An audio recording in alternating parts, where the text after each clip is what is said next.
బంగాళాఖాతంలో ఏర్పడిన అల్పపీడనం తీవ్ర వాయుగుండంగా మారిందని వాతావరణ కేంద్రం అధికారి డాక్టర్ శ్రావణి తెలిపారు. వాయుగుండం ఈరోజు సాయంత్రం తీరం దాటే అవకాశం ఉందని, దీని ప్రభావంతో ఖమ్మం, భద్రాద్రి కొత్తగూడెం జిల్లాలో భారీ నుంచి అతి భారీ వర్షాలు కురిసే అవకాశం ఉందంటున్న శ్రావణితో మా ప్రతినిధి ఫేస్ టు ఫేస్. తీవ్ర అల్పపీడనం వాయుగుండంగా మారడం జరిగింది. వాయుగుండం ఎక్కడ తీరం దాటే అవకాశం ఉంది, ప్రజెంట్ ఎక్కడ కేంద్రీకృతమైందనే అంశానికి సంబంధించి కూడా మనతో పాటు మాట్లాడడానికి హైదరాబాద్ వాతావరణ కేంద్రం అధికారి డాక్టర్ శ్రావణి గారు మనతో పాటు ఉన్నారు. వారితో మాట్లాడించే ప్రయత్నం చేద్దాం. మేడం, నిన్న నుంచి కూడా రాష్ట్రంలో మంచి వర్షాలు కురుస్తూ ఉన్నాయి. కొన్ని చోట్ల భారీ వర్షాల నుంచి అత్యంత భారీ వర్షాలు కూడా నమోదవుతున్నటువంటి పరిస్థితి కూడా మనం చూస్తూ ఉన్నాం. ప్రజెంట్ ఈ వాయుగుండం ఎక్కడ కేంద్రీకృతమైందంటారు? ప్రస్తుతానికి వాయుగుండం ఉత్తర కోస్తా ఆంధ్ర మరియు ఒరిస్సా తీర ప్రాంతాల్లో కేంద్రీకృతమైంది. ఇది దాదాపుగా పశ్చిమ వాయువ్య దిశగా మూవ్ అవుతూ ఉంది.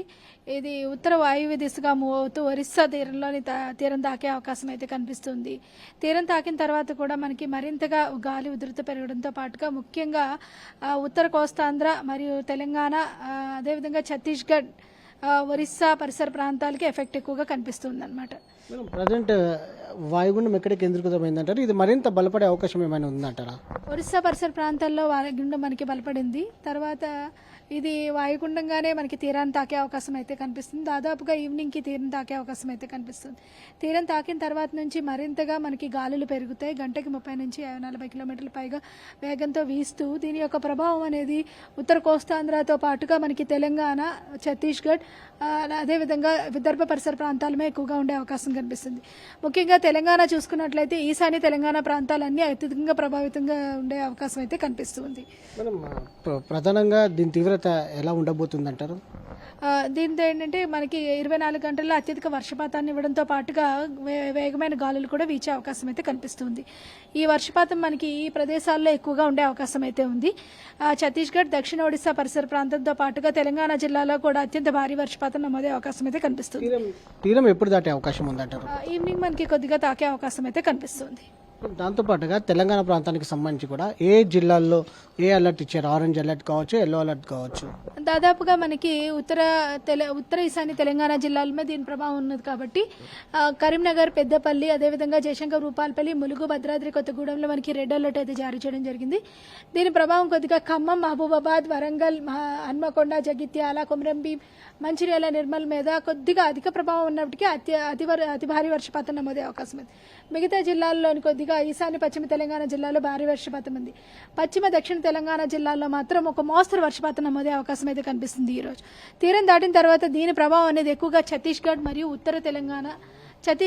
ఉత్తర తెలంగాణల మీద ఉండే అవకాశం అయితే కనిపిస్తుంది. మేడం, ప్రజెంట్ యానిమేషన్ కూడా రాడర్ ఇమేజ్ కూడా కనపడతా ఉంది మనకు. ఏ ప్రాంతాల్లో ప్రజెంట్ వర్షాలు పడుతున్నాయంటారు? మనకి చూసుకున్నట్లయితే హన్మకొండ, దాదాపుగా భూపాలపల్లి, ములుగు, హన్మకొండ, ఖమ్మం, భద్రాద్రి కొత్తగూడెంలోని ఈ ఏరియాలోని ప్రస్తుతానికి స్టార్ట్ అయింది. నైట్ ఎక్కువగా ఉండే అవకాశం అయితే కనిపిస్తుంది అనమాట.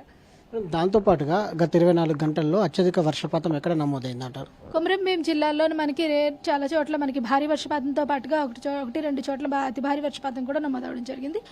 అలాగే ఖమ్మం, భద్రాద్రి కొత్తగూడెంలోని కూడా 15 సెంటీమీటర్ల పైన వర్షపాతం నమోదవడం జరిగింది అనమాట. ఓవరాల్గా రాష్ట్ర వ్యాప్తంగా కూడా ఇప్పటి వరకు ఎంత వర్షపాతం, ఓవరాల్ వర్షపాతం ఎంత నమోదైందంటారు? 20%, అంటే దాదాపుగా 1% అధికంగానే నమోదైందని చెప్పొచ్చు అనమాట. అన్ని జిల్లాల్లో సాధారణ స్థితిలో ఉంది. ఒక్క మెదక్ జిల్లాలో మాత్రమే మనకు కొద్దిగా లోటు కనిపిస్తుంది.